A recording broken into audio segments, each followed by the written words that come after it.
BDT news కి స్వాగతం. ముందుగా ముఖ్యాంశాలు. కౌంటింగ్ వేళ ఏజెంట్లు అప్రమత్తంగా ఉండాలి. కౌంటింగ్ హాల్లో ఏదైనా జరిగితే వెంటనే ఆర్ఓ దృష్టికి తీసుకెళ్లాలని సూచించిన సజ్జల రామకృష్ణారెడ్డి.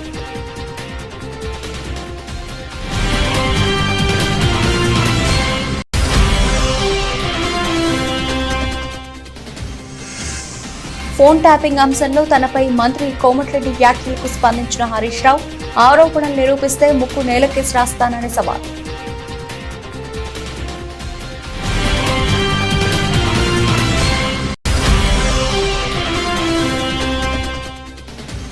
మరోసారి ప్రజలు వైసీపీకి పట్టం కట్టబోతున్నారని ధీమా వ్యక్తం చేసిన పార్టీ నేత పోతున మహేష్, 9న విశాఖలో సీఎం వైఎస్ జగన్ ప్రమాణ స్వీకారం చేస్తారని స్పష్టీకరణ.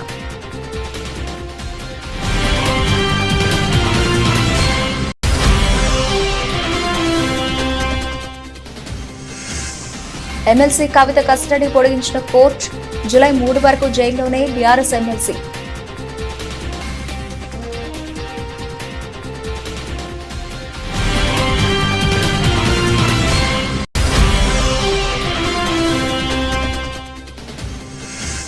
టీమిండియా కోచ్ పదవిపై మాజీ క్రికెటర్ గౌతమ్ గంభీర్ కీలక వ్యాఖ్యలు. టీమిండియా కోచ్ పదవి తనకిష్టమేనని వ్యాఖ్య.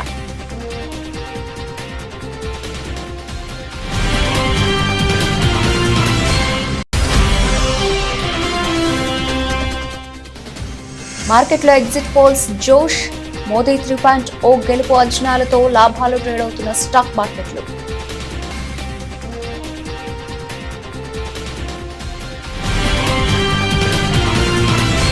ఏపీలో జూన్ 4న ఓట్ల లెక్కింపు జరగనున్న నేపథ్యంలో వైసీపీ కౌంటింగ్ ఏజెంట్లకు రాష్ట్ర ప్రభుత్వ సలహాదారు సజ్జల రామకృష్ణారెడ్డి దిశానిర్దేశం చేశారు. కౌంటింగ్ సమయంలో నిబంధనలకు వ్యతిరేకంగా ఏదైనా జరుగుతూ ఉంటే వెంటనే దాన్ని ఎత్తి చూపాలని, ఆర్ఓ దృష్టికి తీసుకెళ్లాలని సజ్జల స్పష్టం చేశారు. ఏదైనా జరుగుతున్నప్పుడు మౌనంగా ఉండి ఆ తర్వాత ఎన్ని చేసినా ఉపయోగం ఉండదని, కౌంటింగ్ హాల్లో తప్పు జరిగితే అక్కడికక్కడే అధికారులకు ఫిర్యాదు చేయాలని అన్నారు. అవసరమైతే ఎన్నికల సంఘం దృష్టికి కూడా తీసుకెళ్లాలని సూచించారు. కౌంటింగ్ ప్రక్రియలో అభ్యర్థుల కౌంటింగ్ ఏజెంట్లందరికీ సమాన ప్రాధాన్యత ఉంటుందని, ఎవరి బాధ్యత వాళ్లు సక్రమంగా నిర్వర్తిస్తే నిఖార్సైన ఫలితాలు బయటకు వస్తాయని, ఇది ప్రజాస్వామ్య స్ఫూర్తి అని తెలిపారు. ప్రజలు వేసిన ఓటుకు న్యాయం జరగాలంటే కౌంటింగ్ ఏజెంట్లు చిత్తశుద్ధితో పనిచేయాల్సిన అవసరం ఉందని సజ్జల పిలుపునిచ్చారు. సరైన సమయంలో మనం ఆ తర్వాత ఎన్నన్నా లాభం లేదు. ఆ సమయంలోనే దాన్ని పాయింట్ రైజ్ చేసి ఆర్ఓ దృష్టికి కానీ తర్వాత కమిషన్ దృష్టికి అవసరమైతే పైకి ఎస్కలేట్ చేసి తీసుకెళ్లడం అనేది ఎంత అవసరం. దానికంటే ముఖ్యంగా ఈ కౌంటింగ్ ప్రక్రియలో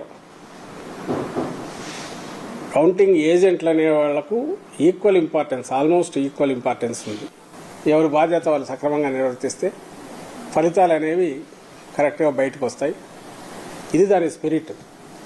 ఏదైతే ప్రజాస్వామ్యంలో మనం ఎక్స్పెక్ట్ చేసేది రిజల్ట్ అనేది జెన్యూన్ ప్రజల ఆకాంక్షలను ప్రతిబింబిస్తాయి. ప్రజలు ఏమి ఓటు ఇచ్చారో, ఎవరికి బ్లెస్సింగ్స్ ఇచ్చారో అవే బయటకు వచ్చే అవకాశం ఉంటుంది. అయితే పోటీ ఇంత తీవ్రస్థాయిలో ఉన్నప్పుడు, అందులోనూ మన రాష్ట్రంలో ఇప్పుడున్న పరిస్థితుల్లో ప్రత్యర్థులు ఏ రకమైన దీనికైనా పోయి ఎలాంటి కుట్రలకైనా పాల్పడి వాళ్ళ దీనికి తగినట్టు మలుచుకోవడానికి వ్యవస్థల్లో కూడా చొరబడి చేసే అలవాటున్న ప్రత్యర్థులు మనం ఇక్కడ ఎదుర్కొంటున్న నేపథ్యంలో వాతావరణం కూడా కొంచెం ఇదిగా ఉన్నందువల్ల మనం మోర్ అలర్ట్గా ఉండాలని చెప్తున్నాం. ఫోన్ ట్యాపింగ్ వ్యవహారంలో మంత్రి కోమటిరెడ్డి తనపై తీవ్ర ఆరోపణలు చేయడం పట్ల బీఆర్ఎస్ నేత హరీష్ రావు తీవ్రంగా స్పందించారు. కోమటిరెడ్డి వ్యాఖ్యలు చూస్తూ ఉంటే ఆయనకు మతి భ్రమించినట్టుగా అనిపిస్తోందని అన్నారు. వెంటనే వెళ్లి డాక్టర్కు చూపించుకుంటే మేలని వ్యంగ్యం ప్రదర్శించారు. నేను అమెరికా వెళ్లి రిటైర్డ్ అధికారి ప్రభాకర్ రావును కలిశానని ఆరోపిస్తున్నారు. ఇంతకంటే పెద్ద అబద్ధం ఉంటుందా? సీఎం, ఆయన మంత్రులు అబద్దాలతో ప్రభుత్వాన్ని నడుపుతున్నారనడానికి ఇదే నిదర్శనం. నేను ఫ్యామిలీతో కలిసి అమెరికా వెళ్లాను, అందులో అబద్ధమేమీ లేదు. కానీ ప్రభాకర్ రావును కలిశానని కోమటిరెడ్డి అంటున్నారు. కోమటిరెడ్డి తన ఆరోపణలు నిరూపించాలి. నేను ప్రభాకర్ రావును కలిసినట్టు నిరూపిస్తే హైదరాబాద్ లో అమరవీరుల స్తూపం ముందు ముక్కు నేలకేసి రాస్తాను. తన ఆరోపణలు నిరూపించుకోకపోతే మంత్రి కోమటిరెడ్డి బహిరంగ క్షమాపణ చెబుతారా అంటూ హరీష్ రావు సవాల్ విసిరారు. సీఎం వైఎస్ జగన్ 5 ఏళ్ల పాలనలో లబ్ధి పొందిన పేదలంతా మా పార్టీకి ఓటేశారని వైఎస్ఆర్సీపీ ప్రధాన కార్యదర్శి సజ్జల రామకృష్ణారెడ్డి అన్నారు. తుది ఫలితాలు కూడా ఎగ్జిట్ పోల్స్ కంటే ఎక్కువ సీట్లు వస్తాయని, స్థానిక సర్వే సంస్థలు మాత్రం వైఎస్ఆర్సీపీకి అనుకూలంగా ఇస్తే జాతీయ మీడియా సంస్థల ఎగ్జిట్ పోల్స్ అన్ని ఎన్డీఏ కోసం ఇచ్చి కన్ఫ్యూజ్ చేసే ప్రయత్నం చేశాయని అన్నారు. అంటే ఏటావాత మొత్తంగా చూస్తే ఈ ఎగ్జిట్ పోల్స్ ఎవరైతే సీరియస్గా అంటే ఇక్కడ స్టేట్ ఓరియంటేషన్తో మన రాష్ట్రం కానీ ఇక్కడ మాత్రమే ఫీల్డ్లో ఉండి ఇక్కడ రెప్యూటెడ్ సంస్థలుగా ఉన్న వాళ్ళు చేసిన వాటిలో పాజిటివ్ ట్రెండ్ అయితే కనిపిస్తుంది వైఎస్ఆర్ కాంగ్రెస్ పార్టీకి. ఢిల్లీలో కూర్చొని పార్లమెంట్ యాజ్ ఏ యూనిట్గా తీసుకొని 100-200 శాంపుల్స్ వాళ్ళు ఎక్కడెక్కడ ఫోన్ల మీద తీసుకుంటారో ఎట్లా అలాంటి వాటిలో కొంత బీజేపీకి అడ్వాంటేజ్ ఇవ్వాలనే ఒక ముందే టార్గెట్ పెట్టుకొని చేసినట్టు అనిపిస్తుంది. సో ఏది ఏమైనా ఇంకా 48 అవర్స్ మనకు ఈ టైంకు ఐ థింక్ ఎల్లుండి మొత్తం ఈవీఎంలన్నీ ఓపెన్ అయిపోయింటే రిజల్ట్ కూడా ఆల్మోస్ట్ తెలిసిపోయి ఉంటుంది. పాయింట్ వచ్చి ఇక్కడ ఏదంటే మళ్ళీ ముందు నుంచి మేము చెప్తున్నదే మళ్ళీ చెప్తున్నాం. ఈ 5 ఏళ్లలో మా ప్రభుత్వం, జగన్మోహన్ రెడ్డి గారి ప్రభుత్వం, జగన్మోహన్ రెడ్డి గారు వ్యక్తిగతంగా ఆయన ఒక నాయకుడిగా ప్రజల్లోకి పార్టీని తీసుకెళ్లినంతగా కానీ లేదా ఒక కొత్త రకం విప్లవాత్మకమైన మార్పులు తీసుకురావడం కానీ వేటి ద్వారా అయితే పేదలందరూ కూడా బాగా లబ్ధి పొందారో ఆ లబ్ధితో ఆర్థికంగా వెసులుబాటే కాకుండా సాధికారత కూడా సాధించుకున్నారు. వాళ్ళందరూ ఖచ్చితంగా తమ ఆదరాభిమానాలు జగన్మోహన్ రెడ్డి గారికి, మా పార్టీకి చూపించారనేది ప్రస్ఫుటంగా ప్రతి మా ఎలక్షన్ క్యాంపెయిన్లో కానీ లేదా అంతకుముందు గడపకపోయినప్పుడు పార్టీకి వచ్చిన ఆదరణలో కానీ కనపడుతుంది. నిన్న వచ్చిన సర్వేలు కానీ వాటిలో చూస్తే మళ్ళీ మేము ఫీల్ అయ్యేదైతే ఈ సర్వేల్లో ఏదైతే రియల్గా ఫీల్డ్లో జరిగిన వాటికంటే కూడా ఇంకా మరింత మెరుగైన, చాలా మెరుగైన రిజల్ట్స్ ఉండబోతున్నాయి. ల్యాండ్ స్లైడ్ ఇది ఉన్నా ఆశ్చర్యపోవాల్సిన అవసరం లేదు. ఎందుకంటే మరి సైలెంట్ ఓటు వేరే ఊర్ల నుంచి వచ్చిన వాళ్ళు అయినా కూడా హైదరాబాద్ కానీ బెంగళూరు కానీ ఎక్కడికైనా బతుకు తెరువు కోసం పోయిన వాళ్ళు అయినా ఎవరైతే జగన్మోహన్ రెడ్డి గారి వల్ల కంటిన్యూస్గా బెనిఫిట్ కావడమే కాదు, అదే కంటిన్యూస్గా బెనిఫిట్ కావడము, దానివల్ల వాళ్ళ ఫ్యామిలీస్ అన్ని బాగుపడడం, ఈయన ఉంటేనే మరింత మాకు మేలు జరుగుతుంది అని అనుకోవడం వల్లనే ఢిల్లీ లిక్కర్ పాలసీ స్కామ్ లో బీఆర్ఎస్ ఎమ్మెల్సీ కవిత కస్టడీని కోర్టు పొడిగించింది. జూలై 3 వరకు కస్టడీని పొడిగిస్తూ సోమవారం రోజ్ అవెన్యూ కోర్టు ఆదేశాలు జారీ చేసింది. ఆదివారంతో కవిత కస్టడీ ముగియడంతో సోమవారం ఆమెను పోలీసులు కోర్టులో హాజరుపరిచారు. భారీ భద్రత నడుమ కవితను కోర్టుకు తీసుకొచ్చారు. కోర్టు హాల్లో ఉన్న మీడియా ప్రతినిధులను చూస్తూ ఎమ్మెల్సీ కవిత జై తెలంగాణ, జై భారత్ అనే నినాదం చూస్తూ కోర్టు లోపలికి వెళ్లారు. కోర్టు హాల్లో చోటు చేసుకున్న ఈ సంఘటనకు సంబంధించిన వీడియో ప్రస్తుతం సోషల్ మీడియాలో వైరల్ గా మారింది.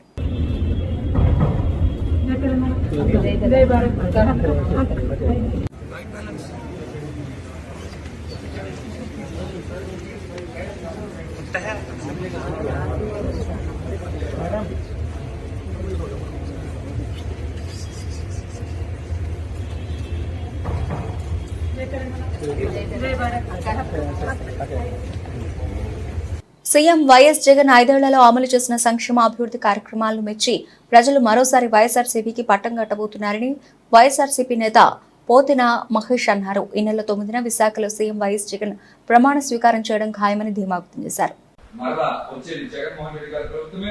జగన్మోహన్ రెడ్డి గారు అందించిన సంక్షేమం, అభివృద్ధి ప్రజల గుండెల్లోకి చొచ్చుకెళ్ళి అవన్నీ కూడా ఈవీఎంలో ఓట్ల రూపంలో బయటపడతాయి. ఖచ్చితంగా 4వ తారీఖున జగన్మోహన్ రెడ్డి గారి ఫ్యాన్ ప్రపంచం ముందు కూటమి కుదేలు అవి తీరుతుంది. ఇది తథ్యం. జగన్మోహన్ రెడ్డి గారు మరొకసారి ముఖ్యమంత్రి అయి తీరుతారు. 9వ తారీఖున విశాఖపట్నంలో ముఖ్యమంత్రిగా ప్రమాణ స్వీకారం చేసి తీరుతారు. కూటమి ఏ విధంగా అయితే పగటి కళలు కంటుందో అది పగటి కళలుగానే మిగిలిపోతాయి. వాళ్ళు ఏదైతే కుట్రలతో, కుయుక్తులతో కూటమి కట్టి ఏదో రకంగా అధికారం సాధించాలనేటువంటి వారు చేసినటువంటి విఫల ప్రయత్నం ఎట్టి పరిస్థితుల్లో సానుకూలంగా రాదు, ఓడిపోతారు. జగన్మోహన్ రెడ్డి గారి చేతిలో చావు దెబ్బ తింటారని కూడా ఈ సందర్భంగా నేనైతే తెలియజేస్తాను. ముఖ్యంగా సర్వేలన్నీ కూడా జగన్మోహన్ రెడ్డి గారికి అనుకూలంగా, అంతకు మించినటువంటి ఫలితాలు వస్తాయని జగన్మోహన్ రెడ్డి గారు పోలింగ్ అయిన తర్వాత వెంటనే చెప్పారు. ఆయన ప్రజలకి కృతజ్ఞతలు తెలియజేశారు. మహిళలు పెద్ద ఎత్తున ఓటింగ్ చేస్తారని, కుటుంబాలు అండగా నిలబడ్డాయని, ఖచ్చితంగా ఫ్యాన్ ప్రబంధనం సృష్టించి తీరుతుందని జగన్మోహన్ రెడ్డి గారు చెప్పారు. సర్వేలు కూడా అవే చెప్తా ఉన్నాయి. తినబోతా వచ్చింది.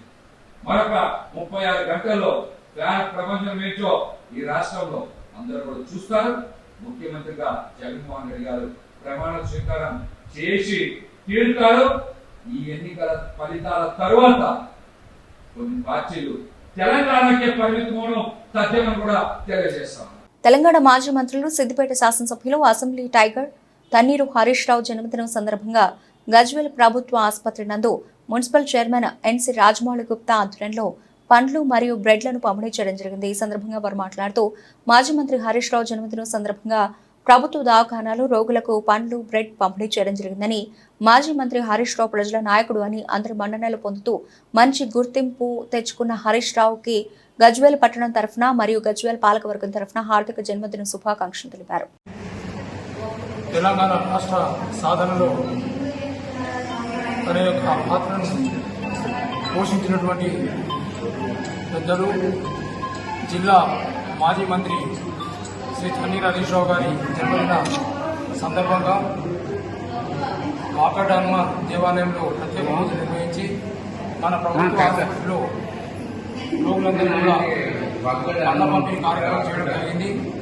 ఈ సందర్భంగా వారు ఎండ నూనెళ్ళు జీవించి ప్రజాసేవలో ఉండాలని ఆకాంక్షిస్తూ వారి మళ్ళీ ఒకసారి మా గజ్వేల్ పెరిగినాపూర్ మున్సిపల్ పాలకవర్గం తరఫున, మా గజ్వేల్ నియోజకవర్గ ప్రజల తరఫున, గజ్వేల్ పట్టణ ప్రజల తరఫున శ్రీ తన్నీరు హరీష్ రావు శుభాకాంక్షలు తెలియజేస్తూ తెలంగాణ రాష్ట్రం ప్రజలందరి ఆకాంక్ష మేరకు అందరూ కూడా పనిచేసి ప్రజా సంక్షేమ ధ్యేయంగా నాయకులందరూ పనిచేయాలని కోరుకుంటూ మరొకసారి శ్రీ తన్నీరు హరీష్ రావు గారికి జన్మదిన శుభాకాంక్షలు తెలియజేస్తున్నాను. A great leader, good administrator and also a troubleshooter. ఇది మనం కామన్గా మన ప్రియతమ నేత హరీష్ అన్న గురించి చెప్పుకునే పదాలు. నిజంగా హరీష్ అన్న పుట్టినరోజు అంటే టీఆర్ఎస్ కార్యకర్తలకు ఒక పండగ వాతావరణం. ఎందుకంటే ప్రతినిత్యం కొన్ని వేల మందికి తన సమయాన్ని వెచ్చించి ప్రజల సమస్యలను ఆన్ ది స్పాట్ పరిష్కరించే జనహృదయ నేత మన హరీష్ అన్న. హరీష్ అన్నను యావత్ భారతదేశంలో ఒక ఎగ్జాంపుల్గా తీసుకొని ప్రతి రాష్ట్రంలో చాలా పార్టీలలో నాయకులు ముందుకు సాగుతున్నారు. నిజంగా హరీష్ అన్న మన సిద్దిపేట జిల్లాలో ఉండడం, మనందరికీ అందుబాటులో ఉండడం మన అందరి అదృష్టంగా భావిస్తూ ఈరోజు 52వ పుట్టినరోజు జరుపుకుంటున్న హరీష్ అన్న వారికి దేవుని ఆశీస్సులు ఎల్లప్పుడూ ఉండాలని, ఆయుర ఆరోగ్యాలు అష్ట ఐశ్వర్యాలు కలగాలని మనసారా కోరుకుంటూ వారి పుట్టినరోజు సందర్భంగా మా టీఆర్ఎస్ కార్యకర్తల సమక్షంలో ఇక్కడ మన 4th వార్డ్ ప్రెసిడెంట్ కనకన్న గారు ఉన్నారు. అలాగే మన టీఆర్ఎస్ సోషల్ మీడియా మెంబర్ మన స్వామి గారు ఉన్నారు. అలాగే మా యువ నాయకులు మహేష్ గారు ఉన్నారు. అలాగే కాకినాడ కలెక్టరేట్ కాకినాడ నగర నియోజకవర్గం ఓట్ల లెక్కింపునకు ఆదివారంతో ఏర్పాట్లన్నీ పూర్తి చేశారు. జేఎన్టీయూకేలోని సివిల్ బ్లాక్ లో ఏర్పాటు చేసిన కౌంటింగ్ కేంద్రంలో చేపట్టనున్న ఓట్ల లెక్కింపునకు సర్వం సిద్ధం చేశారు. ఈ నియోజకవర్గానికి సంబంధించి ఈవీఎంలలో పోలైన ఓట్లు, పోస్టల్ బ్యాలెట్లు, సర్వీస్ కిట్లను లెక్కించడానికి అవసరమైన టేబుళ్లు, ట్రీలు, ఫర్నిచర్ సిద్ధమయ్యాయి. పోటీలో అభ్యర్థులున్న నేపథ్యంలో ఒక్కో టేబుల్ వద్ద ఆయా అభ్యర్థుల తరఫున ఏజెంట్లు ఓట్ల లెక్కింపులో పాల్గొనేలా కుర్చీలు వేశారు. ఈవీఎంలో ఓట్ల లెక్కింపునకు 14 పోస్టల్ బ్యాలెట్లు, కౌంటింగ్ కు 4, సర్వీస్ ఓట్లు లెక్కించడానికి 1 చొప్పున మొత్తం 19 టేబుల్ వేశారు. అలాగే పోస్టల్ బ్యాలెట్, సర్వీస్ ఓట్లు మరొక చోట ఒకే సమయంలో సమాంతరంగా లెక్కించేలా చర్యలు తీసుకుంటున్నారు. టేబుళ్ల వద్ద కౌంటింగ్ సూపర్వైజర్, సూక్ష్మ పరిశీలకులు ఈవీఎంలలోని ఓట్లు లెక్కించేలా ప్రణాళిక సిద్ధమైంది. ఎలాంటి ఇబ్బందులు తలెత్తకుండా సిబ్బంది, ఏజెంట్లకు మధ్య పటిష్టమైన అభ్యర్థులు ఏర్పాట్లు, ఏజెంట్లు, కౌంటింగ్ సిబ్బంది మినహా ఎవరిని ఓట్ల లెక్కింపు కేంద్రంలోకి అనుమతించకుండా ప్రత్యేక ద్వారాలు పెట్టారు. రిటర్నింగ్ అధికారి జె వెంకట్రావు ఆయా ఏర్పాట్లను పరిశీలించారు. మంగళవారం చేపట్టిన ఓట్ల లెక్కింపునకు అన్ని ఏర్పాట్లు పూర్తి చేసినట్లు ఆర్వో తెలిపారు. 17 రౌండ్లలో ఫలితం కాకినాడ నగర నియోజకవర్గంలోని 234 పోలింగ్ కేంద్రాలు ఉన్నాయి. ఒక్కో కేంద్రంలో 1 ఈవీఎం చొప్పున వినియోగించారు. అలాగే ఈ లెక్కన 294 ఈవీఎంలలో పోలైన ఓట్లను లెక్కించాల్సి ఉంటుంది. కౌంటింగ్ టేబుల్స్ 14 ఏర్పాటు చేసిన నేపథ్యంలో 17 రౌండ్లలోనే ఫలితం తేలనుంది. ఒక్కో రౌండ్లో 14 ఈవీఎంలలోని ఓట్లను లెక్కిస్తారు. రౌండ్ల వారీగా అభ్యర్థులకు వచ్చిన ఓట్ల వివరాలను నమోదు చేస్తారు. ఇలా 17 రౌండ్లు పూర్తయిన తర్వాత ఫలితాలు వెల్లడిస్తారు. కాకినాడ నగర నియోజకవర్గంలో వినియోగించిన 234 ఈవీఎంలలో మొత్తం 171,356 ఓట్లు పోలయ్యాయి. ఎన్నికల్లో గెలుపోటములతో పని లేకుండా ప్రజాసేవయే పరమావధిగా 2 దశాబ్దాల పైబడి సమాజానికి అంకిత భావంతో సేవలు అందిస్తున్న రాష్ట్రీయ ప్రజా కాంగ్రెస్ సెక్యులర్స్ మరో స్వాతంత్ర పోరాట స్ఫూర్తిదాయకులని వారికి నేడు అభినందన సర్కారాలు నిర్వహించుకోవడం ఎంతో ఆనందదాయకంగా ఉందని RPC senior secular Pendyala Kamaraju ఆనందాన్ని వ్యక్తపరిచారు. మొన్న జరిగిన ఎన్నికల ప్రచారంలో ఏ బలహీనతలకు తావు లేకుండా ప్రజాస్వామ్యబద్ధంగా కేవలం కరపత్రాన్ని అస్త్రంగా మలుచుకుని ఇంటింటికి సాంప్రదాయక ప్రచారాన్ని సాగించిన ఆర్పీసీ సెక్యులర్స్ నిజమైన యుద్ధ సూరులని, కిరాయి మనుషులతో కిరాయి మార్గాలను నమ్ముకొని ఎన్నికలను రాజకీయ వ్యాపారంగా మార్చిన నేటి వ్యాపార ప్రధాన రాజకీయ పక్షాలు సిగ్గుపడే విధంగా స్వచ్ఛందంగా ఎవరి ఖర్చులు వారే ఖర్చు చేసుకుంటూ పార్టీ సిద్ధాంతాలను ప్రజల ముందుకు తీసుకెళ్లిన ఆర్పీసీ వారియర్స్ ను చూస్తూ ఉంటే ఎంతో గర్వంగా ఉందని, వ్యాపార పార్టీలన్నీ ఆర్థిక దోపిడీలో బిజీగా ఉండడం ఖాయమని ఆర్పీసీ అధ్యక్షులు మేడా శ్రీనివాస్ ఈ సందర్భంగా గుర్తు చేశారు. సమాజంలో రాష్ట్రీయ ప్రజా కాంగ్రెస్ పార్టీ సెక్యులర్ అని చెప్పుకోవడానికి ఎంతో గర్వపడేటటువంటి ఒక స్థానాన్ని రాష్ట్రీయ ప్రజా కాంగ్రెస్ పార్టీ ఈరోజు సంపాదించుకుంది. ఎందుకంటే మిగతా ఏ రాజకీయ పార్టీ అయినా సరే రాష్ట్రీయ ప్రజా కాంగ్రెస్ పార్టీ సెక్యులర్ ముందు అసలు ఏ విధమైన అర్హత లేనటువంటి వాళ్ళందరూ వాళ్ళు అని ఈరోజు గర్వంగా చెప్పుకోవచ్చు. ఎందుకంటే ఏదైనా ప్రజల పక్షాన సామాజిక దృక్పథంతో ఈరోజు ఎన్నికల పర్వాన్ని ముందుకు నడిపించాం. దురదృష్టవశాత్తు ఎన్నికల సంఘం కూడా పూర్తిగా పొల్యూట్ అయిపోయింది అనుకోండి. ఎన్నికల విధి విధానాలే సక్రమంగా జరగలేదు. ఇలాంటి పరిస్థితుల్లో ఈరోజు ఒక సామాజిక సాంప్రదాయకమైనటువంటి ప్రచారాన్ని ముందుకు తీసుకెళ్లి కరపత్రాన్ని అస్త్రంగా మలుచుకొని ఈరోజు రాష్ట్రీయ ప్రజా కాంగ్రెస్ పార్టీ కార్యకర్తలను కూడా ఈ రాజమండ్రిలో ప్రతి నలుమూలలో కూడా ప్రతి ఇంటిని టచ్ చేసి మాకు ఓటు వేయండి అని చెప్పి అందరినీ అభ్యర్థించారు. అలాగే ఈ రాజమండ్రికి ఏదైతే అవసరమో ఆ లక్ష్య సాధనగా ఈరోజు మేము ఒక కరపత్రాన్ని ఒక మేనిఫెస్టోను రూపొందించి ఈ రాజమండ్రిలో ఓటుని అభ్యర్థించడం జరిగింది. గెలుపు ఓటమిలో పక్కన పెడితే రాష్ట్రీయ ప్రజా కాంగ్రెస్ పార్టీ గెలిచింది. తెలంగాణ రాష్ట్రమే ధ్యేయంగా మలిదశ ఉద్యమంలో లాఠీ దెబ్బలకు వెనుతిరగక ఎన్నో ఉద్యమాలు రాస్తారోకోలు చేసి తెలంగాణ రాష్ట్రం సిద్ధించడానికి కారణమైన సూర్యాపేట జిల్లా కోదాడ నియోజకవర్గానికి చెందిన ఉద్యమకారులు కుర్ర రామారావు, పగడాల రామచంద్రారెడ్డి, రాయపూడి వెంకటనారాయణలకు వ్యవసాయ market vice chairman Sampeta Upender Goud, Congress party నాయకులు చందు నాగేశ్వరరావు, ఒంటిపులి శ్రీనివాస్ ఆధ్వర్యంలో ఘన సన్మాన కార్యక్రమాన్ని నిర్వహించారు. ఈ సందర్భంగా వారు మాట్లాడుతూ మలిదశ ఉద్యమంలో పాల్గొన్నటువంటి రాయపూడి వెంకటనారాయణను, కుర్ర రామారావును సాలువాతో సత్కరించి అభినందించారు. ఆ రోజుల్లో పదవుల కోసం కాకుండా తెలంగాణ ఉద్యమమే ధ్యేయంగా పనిచేసిన మహానాయకులను సత్కరించడం ఆనందంగా ఉందని, ఇలాంటి ఉద్యమకారులను సత్కరించి ఉద్యమంలో అసూలు బాసిన ఉద్యమకారులకు జోహార్లు తెలిపారు. త్యాగమూర్తుల పదంగా తెలంగాణ రాష్ట్రాన్ని మనం సాధించుకోవడం జరిగింది. దానిలోనే భాగంగా చిలుకూరు మండలం, చిలుకూరు గ్రామ వాసి అయిన విలేకరు అయిన కుర్ర రామారావు గారు ఆ ఉద్యమంలో నాటి ఉద్యమకారుడు కేసీఆర్ గారి నాయకత్వంలో ఎన్నోసార్లు ఉద్యమం చేసి వరంగల్ జైలుకు వచ్చి, అదేవిధంగా కోదాడ నుంచి సాగర కెనాల్ పాదయాత్రలో కూడా రామారావు గారు పాల్గొనడం జరిగింది. వారి స్ఫూర్తిని గుర్తించి, కానీ గత కేసీఆర్ గవర్నమెంట్ ఉద్యమకారుని ఏ రోజు గుర్తించలేదు. ఈ రోజైనా కొంతమంది కేసీఆర్ ఉద్యమాన్ని గుర్తించి కాంగ్రెస్ గవర్నమెంట్ సన్మానం చేయడం జరిగింది. అదేవిధంగా కోదాడపట్నం కూడా రామారావు గారికి చిరు సన్మానం చేసి అభినందనలు తెలియజేయడం జరిగింది. దశాబ్దాల పాటు తెలంగాణ కోసం పోరాటం చేసి ఎందరో అమరులై తెలంగాణ సాధించుకోవడం జరిగింది. అందుకనే ఉద్యమకారులని ఏ ప్రభుత్వం వచ్చినా ఎవరి గవర్నమెంట్ ఉద్యమకారులను గుర్తించాల్సింది మనందరిపై ఉంది. పార్టీలకు అతీతంగా ఆ రోజు తెలంగాణ కోసం సాధన చేసిన ఎంతోమంది ప్రాణత్యాగం చేశారు. ఆ విధంగా ఆ రోజు ఉద్యమంలో చురుకుగా పాల్గొని కేసులు పెట్టించుకొని జైలు పాలైన ఉద్యమకారులు మనం సన్మానించుకోవడం మనందరం తెలంగాణ పౌరులుగా మన బాధ్యత. ఏ పదవిలో ఉన్నా, ఏ పార్టీలో ఉన్నా, మనం ఏ వ్యక్తులైనా కానీ మన తెలంగాణ సాధించుకున్న వ్యక్తులు వాళ్ళ వల్ల తెలంగాణ వచ్చిన వాడికి మనందరం కూడా వాళ్ళని ఈరోజు గుర్తు చేసుకోవడం చాలా మంచిది.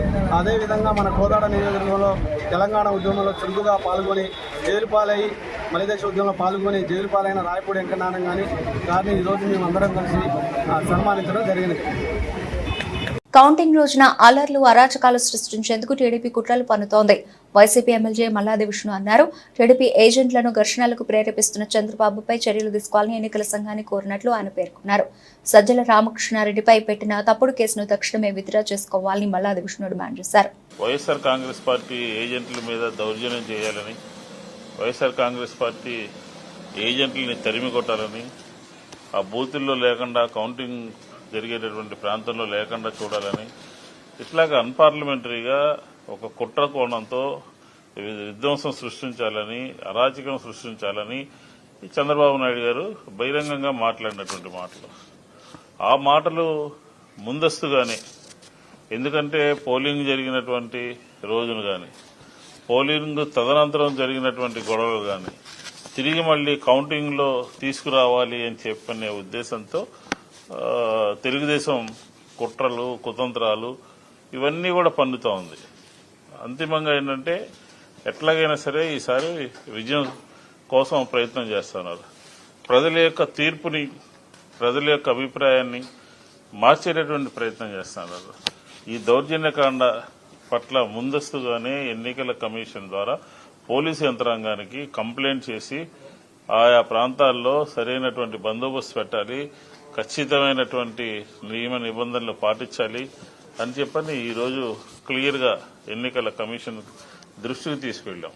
ఎందుకంటే ఈ ప్రక్రియలో ఇప్పటికే మనం చూసాం, పోస్టల్ బ్యాలెట్ విషయంలో ఏ రకంగా ఎన్నికల కమిషన్ని తన చేతిలో పెట్టుకుని దానికోసమే పొత్తు ఇలాంటి దుర్మార్గాలకి, ఇలాంటి దుశ్చర్యలకి తెలుగుదేశం నడుం కట్టి పోస్టల్ బ్యాలెట్ విషయంలో ఎంతవరకు వెళ్లారో మనం చూసాం. ఈ నెల 4న ఎచ్చర్ల శివాని ఇంజనీరింగ్ కళాశాలలో నిర్వహించనున్న లోక్సభ, అసెంబ్లీ ఎన్నికల కౌంటింగ్ కు అన్ని ఏర్పాట్లు పూర్తి చేసినట్లు జిల్లా ఎన్నికల అధికారి, జిల్లా కలెక్టర్ మనజీర్ జిలానీ సమూన్ తెలిపారు. 2000 మంది ఉద్యోగులకు శిక్షణ ఇచ్చి కౌంటింగ్ విధులకు కేటాయించామని అన్నారు. ఉదయం 8 గంటలకు కౌంటింగ్ అధికారికంగా ప్రారంభమవుతుందని, ఆముదాల వలస నియోజకవర్గం నుంచి తొలి ఫలితం చివరిగా పాతపట్నం ఫలితాలు వెల్లడించే అవకాశం ఉందని చెప్పారు. కలెక్టర్ కార్యాలయంలో ఆదివారం ఏర్పాటు చేసిన విలేకరుల సమావేశంలో కలెక్టర్ మాట్లాడుతూ జిల్లాల కౌంటింగ్ కోసం 17 కౌంటింగ్ హాళ్లు ఏర్పాటు చేశామని, 112 ఈవీఎంలను లెక్కించే టేబుళ్లు, 30 పోస్టల్ బ్యాలెట్ లెక్కించే టేబుళ్లు ఉంటాయన్నారు. ముందుగా పోస్టల్ బ్యాలెట్ లెక్కింపు ప్రారంభం కాగా 6 గంటల తర్వాత ఈవీఎంల లెక్కింపు జరుగుతుందన్నారు. కౌంటింగ్ కేంద్రంలో సీసీ కెమెరాలు ఏర్పాటు చేశామని, పోలీస్ సిబ్బంది, ఏపీఎస్పీ, ఐటీబీపీతో కలిపి 3 అంచెల భద్రతను ఏర్పాటు చేస్తున్నామని తెలిపారు. ఆర్ఓ, ఏఆర్ఓ, అబ్జర్వర్, రాజకీయ పార్టీల ప్రతినిధుల సమక్షంలో కౌంటింగ్ జరుగుతుందన్నారు.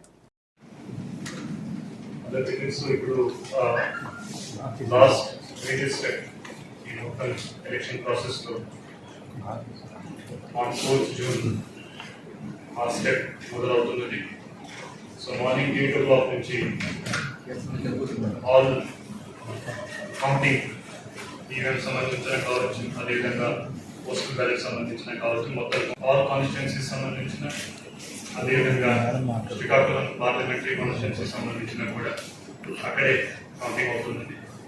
సో కౌంటింగ్ కోసం ఆల్ అరేంజ్మెంట్స్ ఆల్రెడీ పూర్తి చేయడం జరిగింది.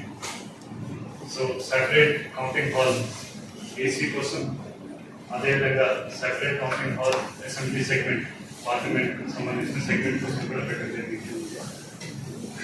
దాంతోపాటు పోస్టల్ బ్యాలెట్ కోసం పార్లమెంట్ సంబంధించిన ఇంకొక హాల్ సెపరేట్ గా పెట్టడం జరిగింది.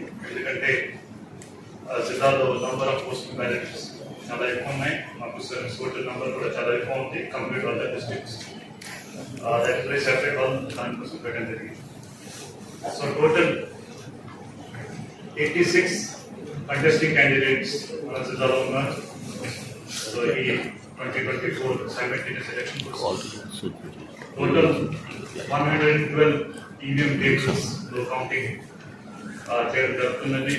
and 29 postal ballot tables for 8 assembly constituencies taluka 112 EVM tables, అదేవిధంగా 29 postal ballot tables లో కౌంటింగ్ అవుతుంది.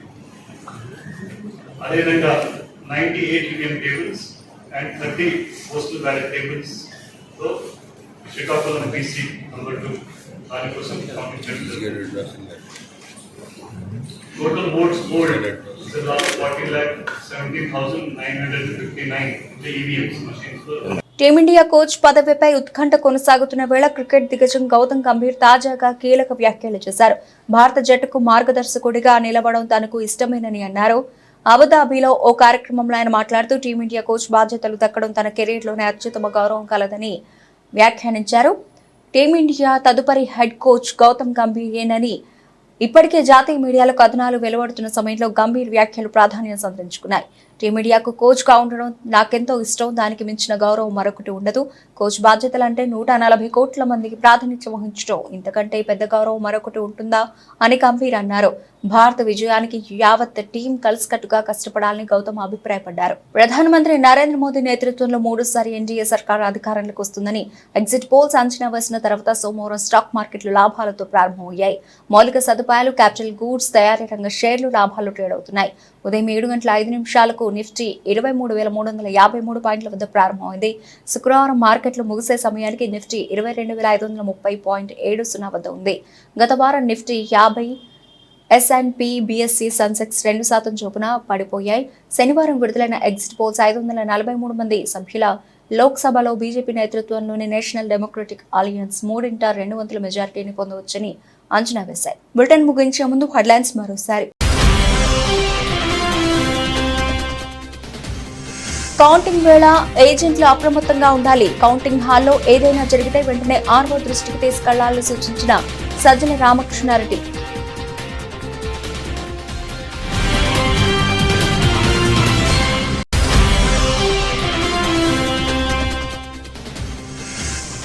ఫోన్ ట్యాపింగ్ అంశంలో తనపై మంత్రి కోమటిరెడ్డి వ్యాఖ్యలకు స్పందించిన హరీష్ రావు, ఆరోపణలు నిరూపిస్తే ముక్కు నేలకేసి రాస్తానని సవాల్.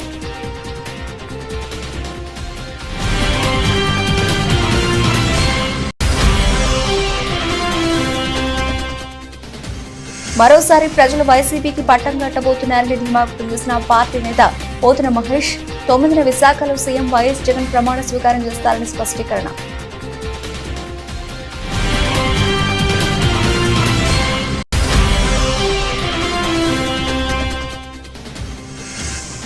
ఎమ్మెల్సీ కవిత కస్టడీ పొడిగించిన కోర్టు, జూలై 3 వరకు జైల్లోనే బీఆర్ఎస్ ఎమ్మెల్సీ.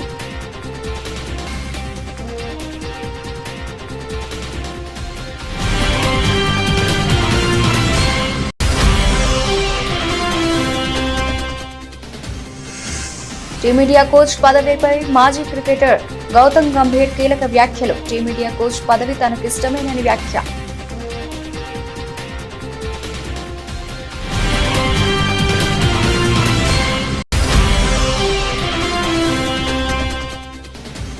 మార్కెట్లో ఎగ్జిట్ పోల్స్ జోష్, మోదీ 3.0 గెలుపు అంచనాలతో లాభాలు ట్రేడ్ అవుతున్న స్టాక్ మార్కెట్లు.